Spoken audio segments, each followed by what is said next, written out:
can you keep an attitude of doing it all and doing it now? How can you make the choice of discipline over procrastination? How can you stay focused on your ambitions? How can you avoid conversations at the water cooler? You can keep your focus on your work. You can get it done today instead of tomorrow. You've got to really work on your consistent self-discipline on a daily basis, or you'll find yourself distracted. Distracted by negative thoughts, distracted by negative people, distracted by water cooler chatter, and pretty soon, depending on the type of people you've associated with, distracted by your doubts within yourself. Never underestimate the power of influence and associations. And never underestimate the power of your own consistent self-discipline. As you know my story, I met someone when I was 25 years old. His name was Earl Schoaf,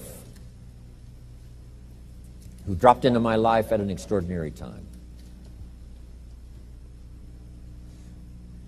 So, key phrase, timing has a lot to do with it, and who knows, part of the mystery of time, the timing.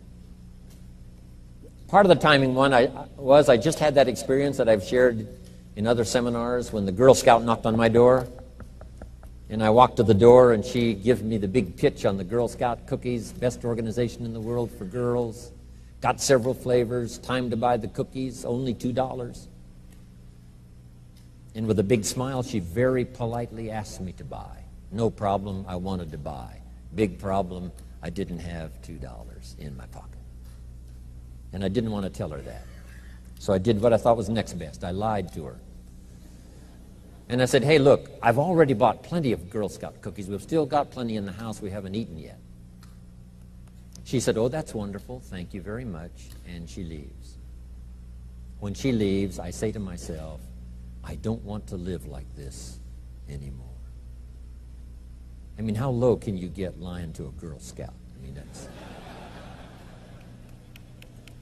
that's low down. I told myself that day, this will never happen to me again.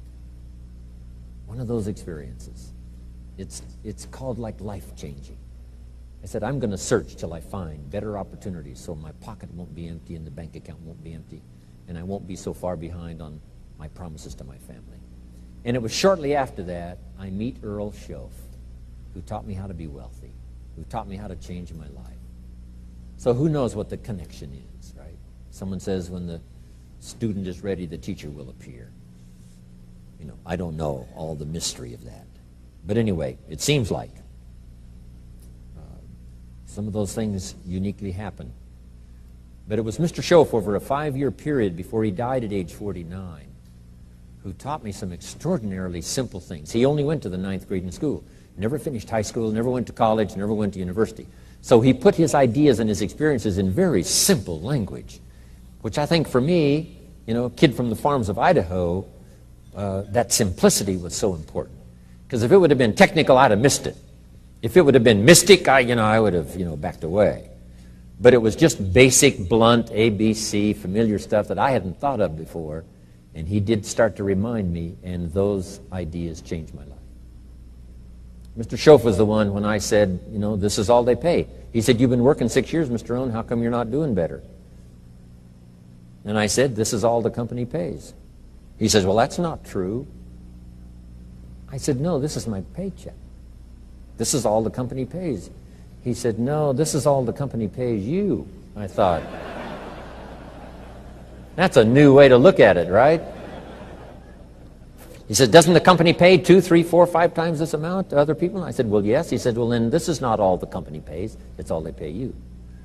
And if you qualified, wouldn't your income grow 2, 3, 4, 5 times? I said, I suppose. So he said, we don't have to work on the company. We have to work on you. See, that was the beginning of what he called the phrase personal development. I told him things cost too much. He said, no, you can't afford them. I thought, well, that's a new concept. I hadn't thought about that. We put some of the valuable things on the high shelf, so you can't get to them until you qualify. If you want the things on the higher shelf, you've got to stand on the books you read.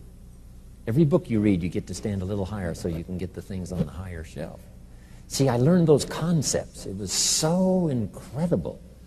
And here was the most important one. Success is something you attract by the person you become. See, that phrase changed my life. Success is something you attract by the person you become. Success is not something you pursue. It's like chasing a butterfly. You can't quite catch it. Success is something you attract by becoming an attractive person.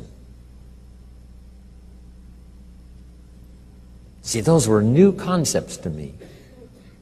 I'm just working hard trying to make a living.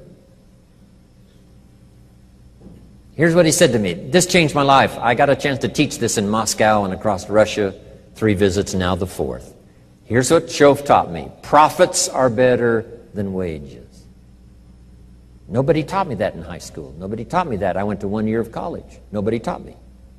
Profits are better than wages. Wages make you a living. Profits make you a fortune. And how could you work on both a living and a fortune? He said, well, you could start part-time working on your fortune while you're working full-time on your living. I thought, wow. Now, he said, it's fun to get up in the morning. Not just getting up, go to work to pay the rent, but to get up to go to work to make a fortune. First, to make a living for my family. Second, to make a fortune. And he taught me how to make both a living and a fortune. Guess what I did? I learned how to make both a living and a fortune. And I found out anybody could do it once they get the information. And at age 25, I started receiving this extraordinary information. Here's what he said. Your income is directly related to your philosophy, not to the economy. I thought, no one ever told me that. I kept hoping the economy would change. He said, no, your philosophy has to change. I assured him that I had my fingers crossed. He said, that won't help. Then what could I do to change my income and multiply it by 2, by 3, by 5, by 10, and then multiply it by 10 again? What could I do? And he started giving me the disciplines and the process of learning the skills to change my life. This was an extraordinary man. Those were extraordinary times for me. Life-changing in every manner that you can imagine. But very simple ABC concepts. Here's what I learned. Not to search for the exotic until you've discovered the basic. And those basic philosophies that he shared with me during that time were life-changing. And he called it personal development.